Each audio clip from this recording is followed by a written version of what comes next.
Okay, welcome back to segment 2 of Citizens Forum.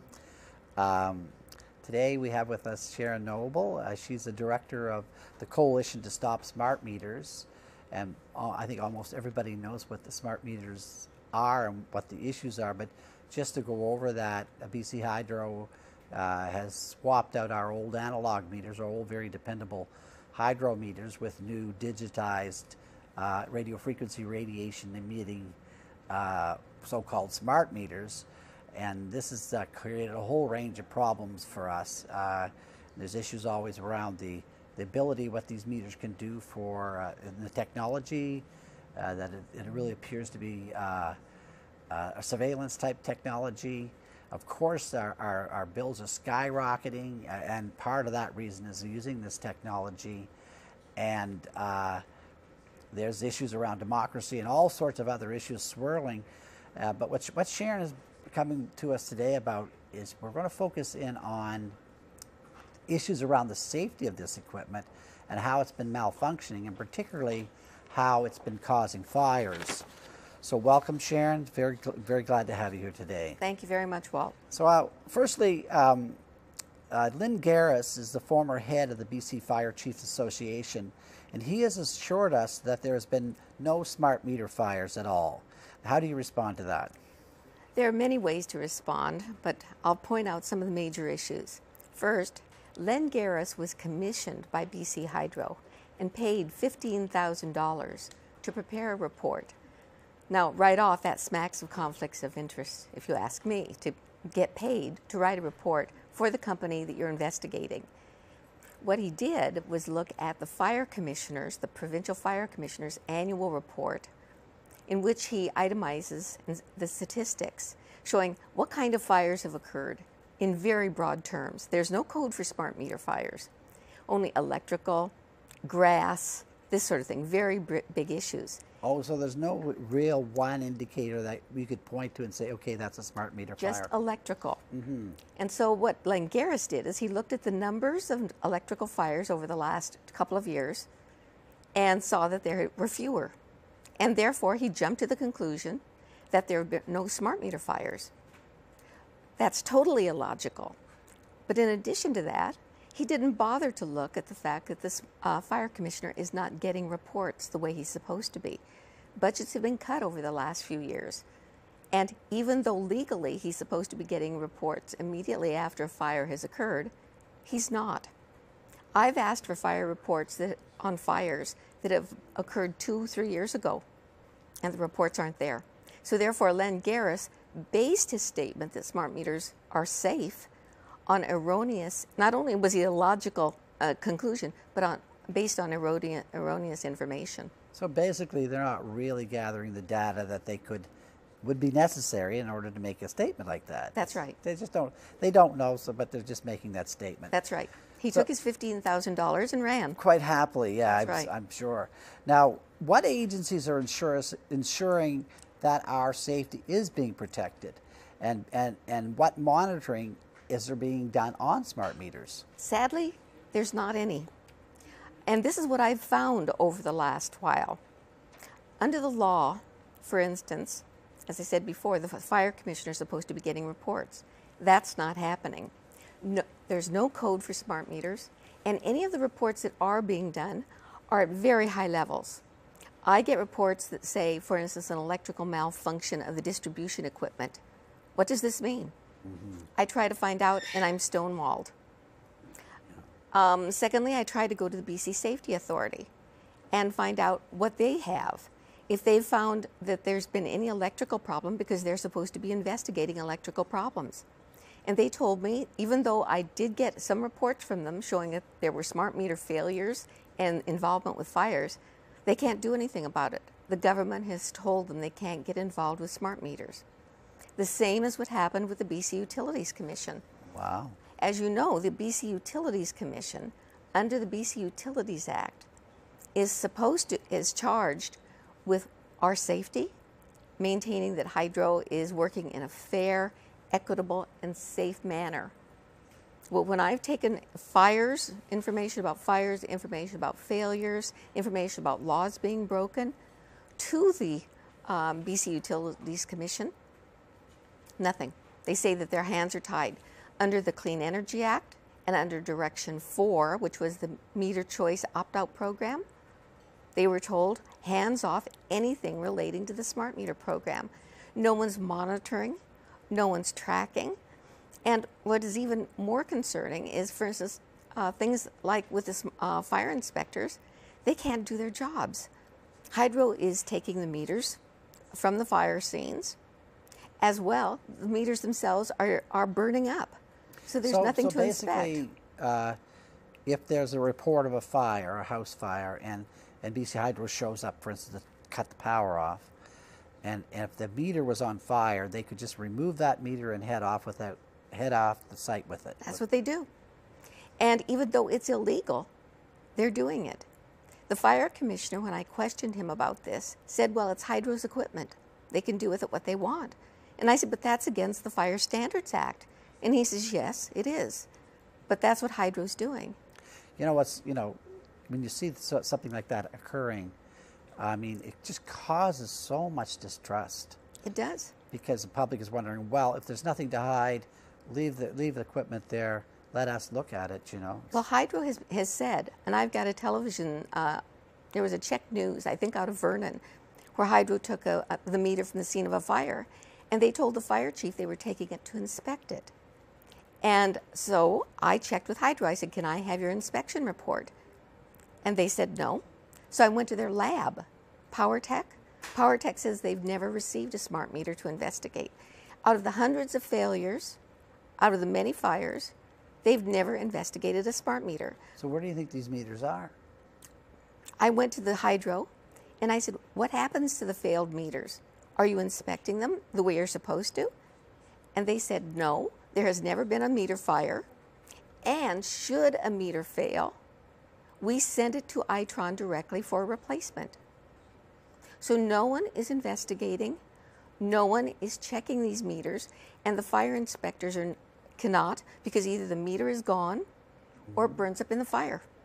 These are combustible devices, so when there's a fire, there's no evidence. It's perfect arson. Well, there's a couple of laws. I mean, there's removing evidence from a scene. Also, they're destroying the evidence, apparently, because really, they should be bound to never be able to destroy that meter, that should have to store it for a long period of time for anyone to go back to look at. They'd want to. There's injuries, there's property loss, there's deaths that can occur. I mean, it's a crime scene until it's been investigated and cleared by the inspector. And recently in Quebec, the firemen were making a hue and cry because the same thing's happening in Quebec, and they're saying, stop this. It can't continue. I'm glad you pointed that out, because it does get right down to it, where, the fire chiefs should show more responsibility and to ensure it doesn't matter who arrives on that scene. Sorry, this is a crime scene, or it's a fire scene. They should be, Walt, and the law says they should. Yeah. But I'm convinced that pressure is being put on them. I have talked to a few anonymously, and they've told me that they're very concerned. They know that smart meters are dangerous, and they're very concerned. I think that pressure is being put on them for fear of losing their jobs, just as the Hydro workers. I'm having Hydro insiders call me and tell me that they know these meters are dangerous, but they've been threatened with loss of jobs if they speak out. We have lots of shots, lots of pictures especially from California, with smart meters just ripping up in flames. Well, I've got them with melting on homes and burned. And I've sent these to Bill Bennett. I've sent them to Adrian Dix. I've sent them to every politician. Nobody will come forward to do anything. There is nobody monitoring. There is nobody helping us. We are basically on our own, which is very, very scary. Well, it certainly is. Now, the thing is, these meters are catching on fire. Now, what are the possible reasons why these meters are bursting into flames? There are several reasons. One is that another law is being broken. For instance, a very important one, under the BC Safety Standards Act, BC Hydro and Fortis, being electrical utility companies, are exempt from the need to have every electrical device CSA certified. According to law, any electrical thing, if you have a toaster, if you have a hairdryer, it's been certified by an independent agency. But these utility companies are exempted because they have experts, and they are given the right to do it themselves, but on the condition that they are certified by a professional electrical engineer licensed to work in British Columbia. I asked Hydro for their documentation, for their certification, for months. And finally I got a letter from them saying no document exists. Nobody has certified these meters to be safe. And I went to the BC Safety Authority and asked them why they aren't enforcing it. They said they can't. Their hands are tied. I went to the BC Utilities Commission and said, your job is to watch out for our safety. They said, we can't. Our hands are tied. So these meters have never been safety tested by an independent agency. Hydro will say, Itron tested them, or IEEE, or ANSI, and as you well know, these are industry groups. They are not independent. Yeah, that's right. I mean, because as you know, I'm an electrician. I have my hands on that equipment, and the old analog meters were like, they were hefty. This is another issue. Well, first, before we jump to that, another reason they're burning is because you know that the analog meter and its base were CSA certified. The base was CSA certified in conjunction with the analog. It has never been certified to have something else stuck in it. And the smart meter and the digital meters run on electricity. So it's a brand new ball game. These have never been certified. Next, they're really made of junk. The smart meters are junk. They are made of plastic, primarily plastic, that burns. And the analog was glass and metal. You couldn't burn it if you tried. Second, there is a lithium battery, an ion lithium battery inside a smart meter. And lithium batteries, when they get hot, they explode and catch fire. And this is what I think happened in that Langford fire. Right. Very likely. You know, they also had problems with lithium batteries in airplanes. They will not carry them in bulk anymore. So we have lithium batteries on the side of our homes, and if it's sitting in the hot summer sun, it's going to explode. Second, we've got things like the remote disconnect switch that sparks. This can spark, and it can cause a fire inside the meter. But a major one is that these meters, as you know the analog did as well, gathers moisture. Condensation, moisture leaks in. There have been fires in British Columbia from water leaking into meters. And I've got pictures of smart meters gathering the condensation. What happens when water and electricity hit? You're going to have arcing. You're going to have fires. And this is what happened in Saskatchewan. And as you know, Saskatchewan stopped its smart meter program, removed all the smart meters after only 8 incidents of just failed meters. No fires, just failures. So these are some of the reasons we're having fires and failures. You combine a piece of junk that is not being monitored, that hasn't been safety tested, and you're going to have problems. You know, if you look at them, they have a circuit board inside of them, this electronic, circuit board, and there's a bunch of plastic for mounting it on. Then you have the plastic globe. It weighs just a few ounces. It's not very robust, and it's like attaching a computer onto the side of your house. And you know all the vulnerabilities of any electronic equipment anywhere else in the world. Now they're putting it outside on the side of a house. You can see where there's just not that margin of safety that there was with the old technology. There's no margin, and it hasn't been safety tested. And I think that Hydro and Bill Bennett are being negligent. I suspect negligent to the point of being someday held criminally responsible when someone dies. And you know what is very disturbing, another thing that's disturbing to me is Hydro is paying for damages. I've got a list of close to 300 claims that they've paid. They're paying with our money for damages that have been done, for houses that have been burned. As you notice, the insurance companies are not saying anything. And why is this? Is this because Hydro is paying the claim, not the insurance company? We have a right, and I think we need to get to the Auditor General and ask for an investigation similar to that done in Ontario, where the Auditor General in Ontario just tore the program apart. That's a very good point, Sharon, because insurance companies, when they start having to pay out, they get You a lot hear more. about it. They get a lot more interested. And they're across the not. They're not. Yeah. So this leads me to believe Yeah. that they are not being held responsible. They may be telling their policyholders that they're paying the claim. In fact, one policyholder who saw her smart meter catch fire, and she's fighting it right now, her premiums went up $800 a year. Wow. Now, look, I just want to ask you one more question. We just have a few more minutes left. What do you suggest is the course that we should be taking? What are the steps that can be taken by governments and by individuals to try to correct the situation? Well, first of all, as I said before, I think there needs Yeah. to be an independent investigation Yeah. by the Auditor General, not only into the costs, the safety, everything else that was not done initially, should be done now. I think somebody needs to take over this program, whether it's a politician, whether it's an independent source. Somebody needs to investigate the fires, the failures, the rules, the regulations that are being broken.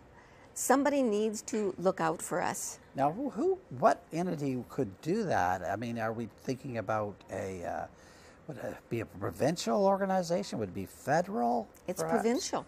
It's Yeah. provincial, unfortunately. I think if you turn to somebody like the BC Safety Authority, gave them authority to do what they're supposed to do, give the BC Utilities Commission Yeah. the authority that they're supposed to do. The information is available, and these provincial agencies would have the authority to go in and get the information that I'm having trouble getting. Yeah. I'm being stonewalled. I'm fighting to get every piece of information. Sharon, you're doing such an excellent job. I mean, it's amazing what you've done here and trying to get to the bottom of these issues. So, I mean, You've only just begun. Yeah, I like to hear that. I'm sure we're going to have you back because I want to follow this and see what transpires in the future. I think you've laid out some very good points here. What can happen and what these authorities should be doing. People need to be informed too, Walt, and I appreciate the opportunity. People need to be told that this is a potential problem. So anyway, you can always go to stopsmartmeters.bc. No, stopsmartmetersbc.com. .com. Okay. And excellent site, lots of good information on there that can follow this and many other stories around smart meters. And perhaps in a few months we can have you back, Sharon, and get an update on what's happening. I'd be happy to. So thank you so much for watching this segment of Citizens Forum.